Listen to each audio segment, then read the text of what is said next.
My stepmother tricked my dying father into signing his company over to her son, until security footage proved she drugged him. My uncle exposed the forged documents, and now she's serving 10 years for elder abuse. Hello Reddit I+ here. I never thought my life would turn into something that felt ripped straight from a courtroom documentary. My name is Calvin, I am 37, and a year ago I discovered just how far greed can push a person. I grew up thinking betrayal was something that happened to strangers in movies, not something that would gut my family from the inside. My father, Gareth, spent 40 years building Ironcrest Mechanical, a company that started with a single welding machine in our garage.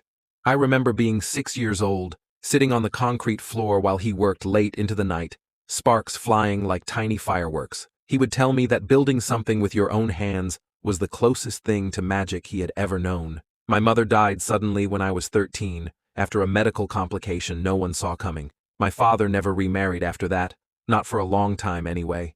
He poured everything into the business, working himself into exhaustion just to keep growing. When I was in my early 20s, he asked if I wanted to join him.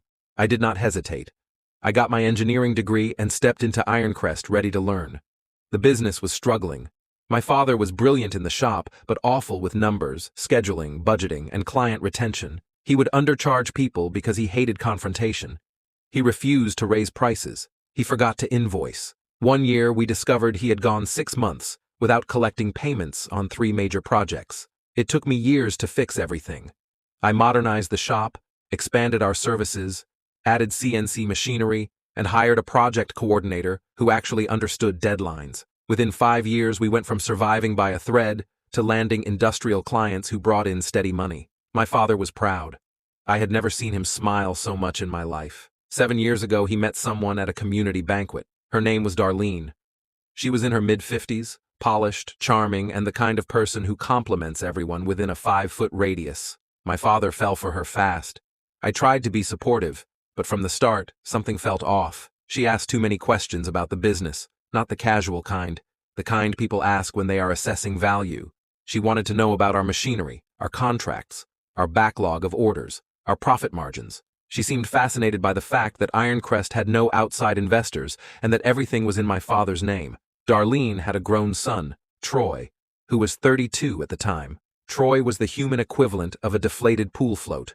No ambition, no job longer than a couple months. He lived with Darlene and spent most of his time playing online blackjack and flipping collectible sneakers. My father thought Troy just needed a chance. Darlene made sure he believed that.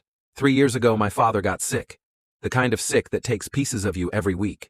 Stomach cancer, late stage, the kind of diagnosis that makes doctors speak slowly and gently. Everything changed. Darlene inserted herself into every medical decision. She insisted on managing his medications. She controlled access to him. She supervised visitors. She said it was to protect him from stress, but it felt like she was tightening a rope around him inch by inch. Troy suddenly showed interest in Ironcrest. He came to the shop asking pointless questions. He sat in meetings pretending to care.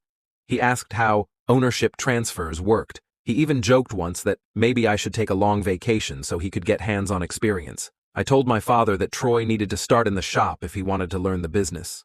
Darlene acted like I had slapped her. She claimed I was trying to humiliate Troy. She accused me of gatekeeping. She cried a lot. My father, exhausted and medicated, gave in to her every time. 6 months before my father passed, he became noticeably weaker. He was heavily medicated. Sometimes he forgot conversations we had 10 minutes earlier. He trusted Darlene completely, and she knew it. One morning, our longtime attorney contacted me and asked me to come to his office. I assumed it was about my father's estate planning. I was wrong. He slid a set of documents across the table. According to the paperwork, my father had transferred 75% of Ironcrest to Troy. Darlene received 20%. I got 5.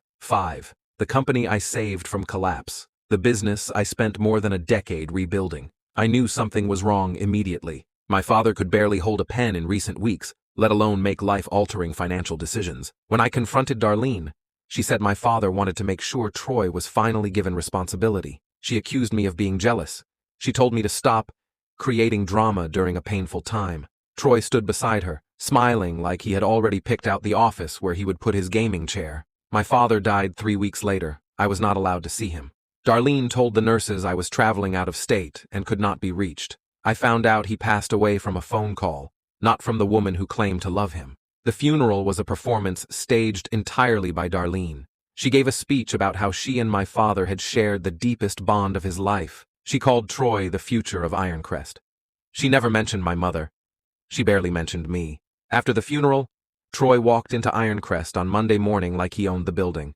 Because on paper he did. He fired 2 of our best welders in the first week because they did not treat him with respect. He hired friends who had never worked around industrial equipment. He signed contracts without reading them. He ordered a $60,000 truck and put it on company credit. Within 2 months, he had wrecked nearly everything. I was almost sure the business would collapse before I could stop him. But there was one person who never doubted me, my father's younger brother, Roland. Roland ran a small accounting firm and had handled Ironcrest's books years earlier. He had always been skeptical of Darlene. When I told him about the ownership papers, he said a single sentence that changed everything. Something about this smells like poison. Roland hired investigators, forensic accountants, and attorneys specializing in estate fraud. While I was watching Troy turn Ironcrest into a dumpster fire, Roland was digging. He discovered bank transfers from company accounts into a personal account belonging to Darlene. He found irregular signatures on several documents. He discovered that Troy owed over $200,000 to online gambling sites and underground bookmakers. And then came the breakthrough. Roland got a court order giving him limited access to my father's home office to retrieve personal documents. Darlene fought it, but lost. The moment Roland entered that office, he went straight to a locked cabinet. My father had installed a private security system years earlier, one Darlene did not know existed. Inside the cabinet was a hard drive containing months of security footage. Roland handed it to the investigator. The investigator handed it to the court. That was the day everything unraveled. The footage showed Darlene crushing pills into my father's tea. It showed her giving him unprescribed doses of medication. It showed him barely conscious while she placed documents in front of him and guided his hand. It showed the will signing. My father slumped in his chair, barely able to speak. Darlene standing over him, pointing to signature lines. Troy filming them with his phone and laughing quietly, and then footage of the 2 of them afterward celebrating their plan. When the forensic specialist confirmed the footage was authentic, the case exploded. The judge froze all assets.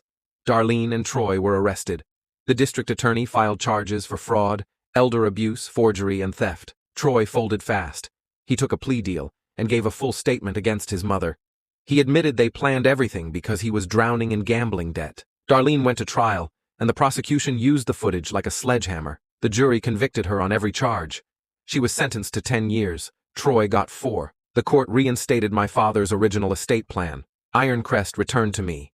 It has taken months to repair the financial harm. We lost clients.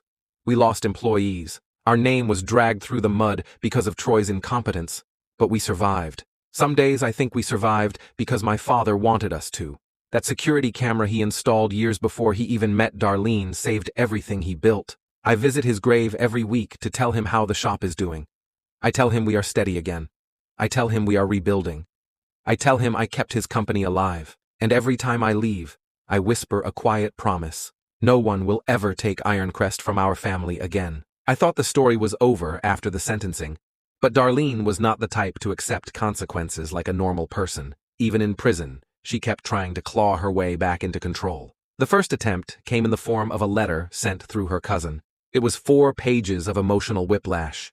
She claimed she had been framed, then switched to begging for forgiveness, then switched again to insisting my father had secret intentions he only shared with her. She even tried to guilt-trip me by saying Troy was emotionally destroyed because of me. I forwarded the letter straight to my lawyer and threw the original away. A month later, she filed a motion from prison claiming her conviction should be overturned because she was mentally overwhelmed during the trial. Her attorney argued she had been too grief-stricken to make rational decisions. The judge denied it within 2 minutes. Then she tried the sympathy route. She asked for a video call with me through the prison system. I declined. She requested again. Declined. She requested a 3rd time with a message saying we needed to heal as a family. My lawyer blocked her permanently on my behalf. The wildest attempt came through relatives who still insisted she was innocent. They kept showing up at the shop telling me she wanted to talk things out and that she would apologize if I lifted the pressure. One even suggested I return a portion of the company to her to prove I wasn't motivated by greed. I told them the only thing I was interested in proving was that Ironcrest was finally stable again. They stopped coming around after that. Even Troy tried reaching out from prison. He sent a letter claiming he wanted to make peace and begged me not to sue him for damages. I never responded. My lawyer handled everything. Eventually, the attempts slowed down. The last message I ever got from Darlene was a single sentence sent through an attorney. Someday you'll understand why I did what I did. I doubt it.